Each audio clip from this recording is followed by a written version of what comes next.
अस्सलाम वालेकुम जी, डॉक्टर बिलाल हूँ मैं, कंसल्टेंट आर्थोपेडिक सर्जन। आज हमारे साथ ये पेशेंट है रशीदा बेगम, 70 साल माशाल्लाह इनकी एज है और आज 6 हफ्ते इनको हुए हैं। इनके दोनों घुटने हमने तब्दील किए हैं और माशाल्लाह ये बहुत खुश है आज।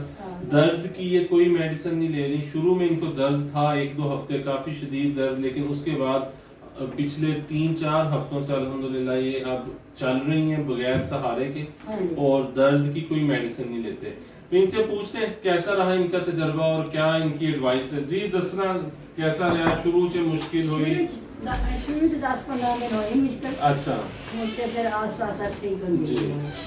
मेडिसिन लेती रही तो जरा वैसे मसला शायद तो फिर कम कर देती तो फिर अल्लाह का शुक्र वो मसला भी हल हो। हाँ जी। तो चलना फिरना पहले दिन तो पूरा वजन डाल के? पहले दिन तो मैं वाशरूम से कल ही जाती रही, मैं जी, किसी ने क्या बिल्कुल नहीं ठीक है। के खड़ोती हाँ, पहले दिन तो पूरा वजन डाल के हाँ जी। माशाल्लाह। उस तो बाद फिर हम तुसी स्टिक कितने दिनों बाद इस्तेमाल करनी शुरू की थी? बस मैं तुर लेनी है सर, मैं जरा आसरा रहा हाँ, बस थोड़ा सहारा लेने के लिए किसी स्टिक ना है। चक्कर ना आ जाए तो हाँ, मैं बिल्कुल ठीक है। मतलब हाँ जी। महफूज रहना, वैसे जरूरत नहीं है माशाल्लाह। रेंज ऑफ मूवमेंट थाडी गोडा बिल्कुल सीधा इकट्ठा भी हो रहा हाँ है। जी, अल्लाह का शुक्र है हाँ। जी, बहुत सही है। चलो माशाल्लाह। बहुत- ये इनका ऑपरेशन से पहले का एक्सरे है और ये बहुत ज्यादा खराब था। हमने इनसे कंसेंट भी ली थी कि हो सकता है हमें इसमें कोई स्पेशल किस्म का इम्प्लांट भी डालना पड़ सकता था। ये शदीद इसमें टेढ़ापन आ चुका था और टांगे जो है वो पट्टे के ऊपर स्ट्रेस सारा आ रहा था। ये उसका साइड व्यू है, सारा उसके अंदर एक्स्ट्रा हड्डियां बनी हुई हैं, घुटना जाम है।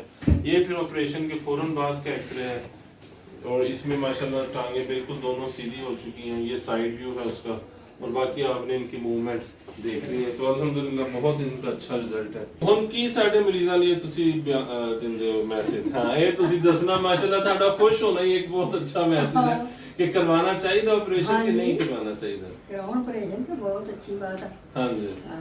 ਤੇ ਮਤਲਬ 1-2 ਹਫ਼ਤੇ ਹੈ, ਲੇਕਿਨ ਉਸ ਤੋਂ ਬਾਅਦ ਹਾਂਜੀ। ਅੱਲਾਹ ਖੈਰ ਕਰੇ ਕਿ ਅਗਲੇ 20-25 ਸਾਲ ਆਰਾਮ ਨਾਲ ਤਸੱਲੀ ਨਾਲ ਚਲੋ ਫਿਰੋ। ਬਿਲਕੁਲ। ਠੀਕ ਹੈ। ਤੁਹਾਡੀ ਹੁਣੀ ਇੱਕ ਅਸੀਂ ਵਾਕ ਦੀ ਵੀ ਵੀਡੀਓ ਦਿਖਾਉਂਦੇ ਇਹਨਾਂ ਨੂੰ।